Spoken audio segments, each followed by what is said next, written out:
ഗൾഫിൻ്റെ പുതിയ വാർത്തകളും കൗതുകങ്ങളുമായി weekend Arabia വീണ്ടും. ഏവർക്കും ഹൃദ്യമായ സ്വാഗതം.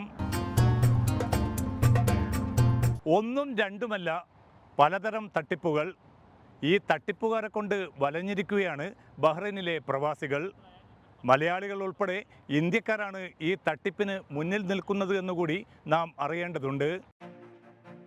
അതിജീവനത്തിനായി കടൽ കടന്നെത്തിയ പ്രവാസികൾ അവരുടെ സ്വപ്നങ്ങൾ പോലും കവർന്നെടുക്കുകയാണ് ചൂഷക സംഘങ്ങൾ.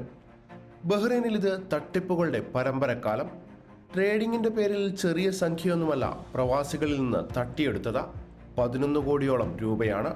ബെനഫിറ്റ് പേയുടെ പേരിലും വ്യാജ സ്ക്രീൻഷോട്ട് ഉപയോഗിച്ച തട്ടിപ്പ് നടന്നു. സാധനം എടുത്ത് കൊണ്ടുപോയി കൊടുത്തു. അവർക്ക് കൊടുക്കുമ്പോൾ അവർ പറഞ്ഞ് ഞാൻ ബെനിഫിറ്റ് അയക്കാണ്. ഓക്കെ, ബെനിഫിറ്റ് അയക്കാണ്. അപ്പോൾ അവർ പൈസ ബെനിഫിറ്റ് അയക്കുമ്പോൾ സക്സസ്സിന് വന്ന് അപ്പോൾ എൻ്റെ അടുത്ത് മൊബൈലിൽ അത് ചെക്ക് ചെയ്യാൻ സക്സസ് നോക്കിയതല്ലേ, ഗ്രീൻ വന്ന്. അപ്പോൾ ഓക്കെ സാധനം കൊടുത്ത് അപ്പോൾ ഞാൻ അവരുടെ അടുത്ത് പറഞ്ഞ് എനിക്ക് ഈ സ്ക്രീൻഷോട്ട് നിങ്ങൾ വിളിച്ച നമ്പറിൽ തന്നെ എനിക്ക് അയച്ചു കൊടുക്കണം. അവർ അത് ഫോർവേഡ് ചെയ്ത് കൊടുത്തിട്ട് അവർ വണ്ടി എടുത്തിട്ട് പോയി. ഞാൻ ഇവിടെ വന്ന് നോക്കിയപ്പോൾ പൈസ കയറിയിട്ടില്ല. അപ്പോൾ ഞാൻ പിന്നെ വിളിച്ചപ്പോൾ ആൻസർ ഇല്ല.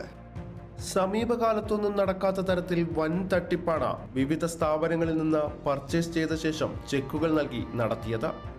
തട്ടിപ്പിനിരയായത് മലയാളികളടക്കം നിരവധി പേരാണ്. ഇന്ന പ്രൊഡക്റ്റിൻ്റെ ലിസ്റ്റ് നമുക്ക് അയച്ചതാണ്, നിങ്ങൾ ഏതാണ് പ്രൊഡക്റ്റ് ഉള്ളത് അതിൻ്റെ ലിസ്റ്റ് അയച്ചതെന്ന് പറഞ്ഞു. മീറ്റ് ചെയ്ത് അവർ സംസാരിച്ച് പിന്നെ നമ്മൾ എഗ്രിമെൻ്റ് ഉണ്ടാക്കിയതിന് ശേഷം നമ്മൾ അവർക്ക് ക്രെഡിറ്റ് കൊടുത്തു. ഫസ്റ്റ് 2 പേയ്മെൻറ്റ് അവർ കറക്റ്റ് തന്നു പേയ്മെൻറ്റ്. മൂന്നാമത്തെ നമ്മുടെ സാധനം ഓർഡർ തന്നതിന് ശേഷം പിന്നെ അവർ ഒരു ദിവസം ഇങ്ങനെ ഒരു ന്യൂസ് നമുക്ക് കിട്ടി അവർ ഇവിടുന്ന് പോയി എന്നുള്ളത്. അപ്പോൾ ഞാൻ അവരെ ഓഫീസിൽ ചെന്നപ്പോൾ അവരെ ഓഫീസൊക്കെ ലോക്ക് ചെയ്തിട്ടുണ്ട്. താഴെ കുറേ കമ്പനിയുടെ സ്റ്റാഫ് കാര്യങ്ങളൊക്കെ വന്നിട്ട് അവർ പേയ്മെൻറ്റും വാച്ച്മാനോട് ചോദിക്കുന്നുണ്ട്. അപ്പോൾ വാച്ച്മാനോട് ചോദിച്ചപ്പോൾ വാച്ച്മാൻ പറഞ്ഞു അവർ ഇന്നലെ രാത്രി തന്നെ ഇവിടുന്ന് സാധനങ്ങളെടുത്ത് ഇവിടുന്ന് പോയിട്ടുണ്ടെന്നുള്ളത്. 5 ലക്ഷം ദിനാർ തട്ടിയെടുത്ത ഈ വൻ വെട്ടിപ്പിന് നേതൃത്വം നൽകിയതാകട്ടെ തിരുവനന്തപുരം സ്വദേശിയായ മലയാളിയും. സ്ഥാപനം പൂട്ടി മലയാളി മുങ്ങിയപ്പോൾ ഇടപാടുകാർക്ക് നൽകിയ നിരവധി ചെക്കുകൾ മടങ്ങി. അന്വേഷിച്ചെത്തിയവർക്ക് കാണാനായത് പൂട്ടിയ ഓഫീസ് മാത്രം.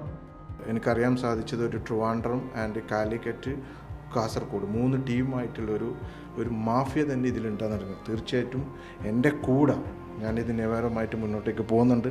എൻ്റെ കൂടെ എന്നോട് ബന്ധമുള്ള 25 വർഷമായിട്ട് ബന്ധമുള്ള ബഹ്റൈനി സുഹൃത്ത് എൻ്റെ കൂടെ ഉണ്ട്.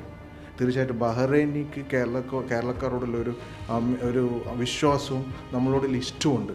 അതിനാണ് ഇങ്ങനെയുള്ള കുബുദ്ധികളെല്ലാം ബിസിനസ് ചെയ്ത് മാർക്കറ്റിലൊരു ബാഡ് ഇമ്പാക്റ്റ് മലയാളിനെ. കടകളിൽ നിന്ന് സാധനങ്ങൾ വാങ്ങിയ ശേഷം പണം അയച്ചെന്ന് പറഞ്ഞ് വ്യാജ സ്ക്രീൻഷോട്ട് കാട്ടിയാണ് മറ്റൊരു തട്ടിപ്പ് നടന്നത്. ബഹ്റൈനിലെ ഓൺലൈൻ പേയ്മെന്റ് ആപ്പായ ബെനഫിറ്റ് പേയുടെ പേരിലായിരുന്നു വ്യാജ സ്ക്രീൻഷോട്ട് നിർമ്മിച്ചത്. സ്ഥാപനങ്ങൾ കേന്ദ്രീകരിച്ച് തട്ടിപ്പ് നടത്തി നിരവധി പേരെ തട്ടിപ്പ് സംഘം കബളിപ്പിച്ചു. തുക ക്രെഡിറ്റ് ആയിട്ടുണ്ടോ എന്ന് പരിശോധിച്ച് ഉറപ്പുവരുത്തിയിട്ടില്ലെങ്കിൽ കടയുടമയുടെ പണം പോകും. ഇങ്ങനെ വഞ്ചിക്കപ്പെട്ടവർ നിരവധിയാണ്. ബെനിഫിറ്റ് പേയുടെ 136 അയച്ചതായിട്ട് അയാൾ സ്ക്രീൻഷോട്ട് അയച്ചു തന്നു എനിക്ക് വാട്സപ്പിൽ. അപ്പോൾ ഞാൻ നോക്കി എൻ്റെ അക്കൗണ്ടിലേക്ക് അത് ക്രെഡിറ്റ് ആയില്ല. അപ്പോൾ അയാൾ ക്രെഡിറ്റ് ആകാത്തതുകൊണ്ട് ഞാൻ അയാളോട് വീണ്ടും പറഞ്ഞു ഇത് അയച്ച് പൈസ എൻ്റെ അക്കൗണ്ടിൽ ക്രെഡിറ്റ് ആയില്ല. അപ്പോൾ അയാൾ എന്നോട് ചൂടായി. അപ്പോൾ ചൂടായപ്പോൾ ഞാൻ പറഞ്ഞു പൈസ കിട്ടിയാൽ മാത്രമേ ഞാൻ സാധനം നിങ്ങൾക്ക് ഡെലിവറി ചെയ്യുള്ളൂ. അപ്പോൾ ആ സമയത്ത് അയാൾ വീണ്ടും പ്രശ്നമാക്കി. അങ്ങനെ സാധനം ഞാൻ കൊടുത്തില്ല. അപ്പോൾ അയാൾ വണ്ടിയിൽ കയറി പോവുകയാണ് ചെയ്തത്. ബഹ്റൈനിൽ ഇതിനോടകം വിവിധയിടങ്ങളിലായി സമാനമായ രീതിയിൽ നടന്നത് നിരവധി തട്ടിപ്പുകളാണ്.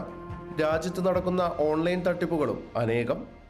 തട്ടിപ്പിനിരയായവർ പോലീസിലും നിയമ സംവിധാനങ്ങളിലും പരാതി നൽകിയിട്ടുണ്ട്. എങ്കിലും നഷ്ടമായ വൻ തുകകൾ ഇനി എങ്ങനെ തിരിച്ചു കിട്ടുമെന്നറിയാതെ കടുത്ത ആശങ്കയിൽ കഴിയുകയാണ് വഞ്ചനയ്ക്കിരയായ പ്രവാസികൾ. ദിസ് ഗൈ ജെടെക് already given PDC checks for us. Previous PDC cheque already ഒരു ചെക്ക് ക്ലിയർ ആയിട്ടുണ്ട്. അത് കഴിഞ്ഞിട്ട് ബാക്കി ക്ലിയർ ആവാനുള്ളത് 29th August. So as per the market already വേറെ ചെക്സ് പല ചെക്സ് ബൗൺസ് ആയിട്ടുണ്ട് ഓൾറെഡി, ഇൻസഫിഷ്യൻറ്റ് ഫണ്ട് എന്നിട്ട് പറഞ്ഞിട്ട്. അപ്പോൾ so we need to bring him back, then only things get sorted. Police സ്റ്റേഷനിൽ കേസ് കൊടുത്തു. പോലീസ് കമ്പനിയിൽ വന്നു, ഡീറ്റെയിൽ എല്ലാം കളക്ട് ചെയ്തിട്ടുണ്ട്. ഇനി നിയമപരമായിട്ട് എന്തൊക്കെ ചെയ്യാൻ പറ്റുമോ നമ്മൾ മാക്സിമം അത് ലീഗൽ ഡിപ്പാർട്ട്മെൻറ്റിലേക്ക് ഹാൻഡ് ഓവർ ചെയ്തിട്ടുണ്ട്. ട്രേഡിങ്ങിന്റെ പേരിൽ വരുന്ന വ്യാജ സംഘങ്ങളെ കച്ചവടക്കാർ കരുതിയിരിക്കുക. പണം അക്കൗണ്ടിലേക്ക് ക്രെഡിറ്റായി എന്ന് ഉറപ്പുവരുത്തിയതിനു ശേഷം മാത്രം പരിചയമില്ലാത്തവർക്ക് സാധനങ്ങൾ നൽകുക. ജാഗ്രത മാത്രമാണ് പരിഹാരം. പരമാവധി സൂക്ഷ്മത പുലർത്തൽ മാത്രമാണ് ഏക രക്ഷാമാർഗം.